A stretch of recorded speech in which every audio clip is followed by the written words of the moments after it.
जय हिंद फ्रेंड्स। दोस्तों, इस वीडियो में बात करने वाला हूं टेनिस के सबसे बड़े टूर्नामेंट ग्रैंड स्लैम टूर्नामेंट के बारे में, जिन्हें मेजर टूर्नामेंट भी कहा जाता है। इसके तहत 4 टूर्नामेंट्स खेले जाते हैं दोस्तों। पहला है विंबलडन टेनिस टूर्नामेंट, दूसरा है यूएस ओपन टूर्नामेंट, तीसरा है फ्रेंच ओपन टूर्नामेंट और चौथा है ऑस्ट्रेलियन ओपन टूर्नामेंट। ठीक है, अब जान लेते हैं कि इनकी शुरुआत कब से होती है। तो दोस्तों, जो विंबलडन की शुरुआत हुई थी वो 1877 में हुई थी।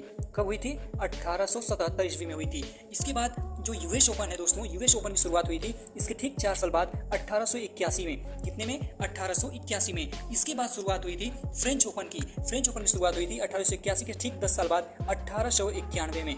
ठीक है, इसके बाद जो चौथा टूर्नामेंट है दोस्तों, ऑस्ट्रेलियन ओपन, इसकी शुरुआत हुई थी 1905 में। कब हुई थी? 1905 में। तो प्रश्न अक्सर पूछ लेता है दोस्तों, एसएससी में पूछ लेता है या फिर किसी भी एग्जाम पूछ लेता है कि टेनिस टूर्नामेंट में सबसे पुराना ग्रैंड स्लैम टूर्नामेंट कौन सा है। तो दोस्तों, वो इस प्रकार आप देख पा रहे होंगे कि विंबलडन टेनिस टूर्नामेंट जो है वह टेनिस टूर्नामेंट का सबसे पुराना टूर्नामेंट है। ठीक है, जिसकी शुरुआत होती है 1877 में। अब जान लेते हैं कि इनको कहाँ खेला जाता है। यानी कि जैसे क्रिकेट होता है दोस्तों, तो वह ग्राउंड उसका होता है, 22 गज की पिच होती है। उसी प्रकार जो टेनिस टूर्नामेंट होते हैं वे भी कहीं ना कहीं खेले जाते हैं। तो जान लेते हैं कौन सा खेल कहाँ पर होता है। ठीक है, कौन सा टूर्नामेंट किस पर खेला जाता है। तो विंबलडन टेनिस टूर्नामेंट जो है दोस्तों वह घास पर खेला जाता है। किस पर? ग्रास पर। ठीक है, ग्रास पर खेला जाता है। और जो यूएस ओपन है दोस्तों, यूएस ओपन जो है वह हार्ड कोर्ट पर खेला जाता है। किस पर?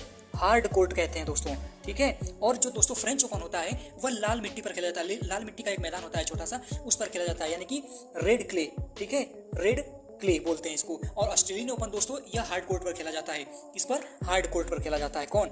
Australian open. यानी कि जो यूएस ओपन और ऑस्ट्रेलियन ओपन दोनों किस कोर्ट पर? हार्ड कोर्ट पर। वहीं विंबलडन ग्रास पर और फ्रेंच ओपन रेड क्ले पर खेला जाता है। कि इन टूर्नामेंट्स की शुरुआत कब होती है और किस टूर्नामेंट की शुरुआत सबसे पहले होती है। तो सबसे पहले शुरू होती है ऑस्ट्रेलियन ओपन। कब शुरू होती है? जनवरी में। ठीक है, इसके बाद फिर फ्रेंच ओपन की शुरुआत होती है मई जून में। मई जून में फ्रेंच ओपन खेला जाता है। और विंबलडन की शुरुआत होती है दोस्तों जून और जुलाई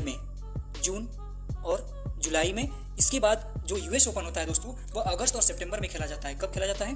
अगस्त और सितंबर में। और इसकी समाप्ति के साथ ही चारों ग्रैंड स्लैम के टूर्नामेंट खत्म कर दिए जाते हैं। ठीक है दोस्तों, तो आप नेक्स्ट टाइम याद रखेंगे, भूलना नहीं है। विंबलडन की शुरुआत सबसे पहले हुई थी, इसके बाद US open, French open, Australian open. और आपको क्रम याद रखना है कि किस टूर्नामेंट की शुरुआत कब हो जाती है। तो सर आप बाउ याद रखिएगा। ठीक है, एक ट्रिक होती है, आपने पढ़ा हुआ केमिस्ट्री में, आप बाउ का नियम। तो आप बाउ, ठीक है, A for Australian open, F for French open, W for Wimbledon और यू फॉर यूएस ओपन। ठीक है दोस्तों, याद करने की जरूरत इसी प्रकार से होती है, तो हमें याद करना ही चाहिए, चाहे कोई भी ट्रिक हो। ठीक है, आपको जैसे सुविधा लगे आप याद रखिएगा। और मिलते हैं अगली वीडियो में, तब तक के लिए थैंक यू।